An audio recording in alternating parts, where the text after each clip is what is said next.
Hello, in front of me I've got Sennheiser RS165. In this video I'll show you the product preview.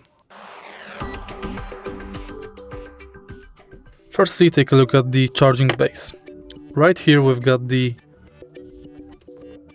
battery level indicator, buzz button and power button. On the top of the charging case we've got the charging pins, and on the back we've got the audio in port and charging port. Now let's take a look at the headphones. Here we've got the power button. On the right ear cup we've got the volume plus, volume minus buttons and buzz button. On the left ear cup we don't have anything.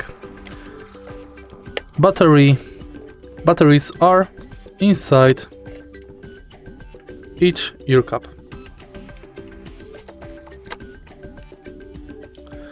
If you find this video helpful, please leave like, comment and subscribe.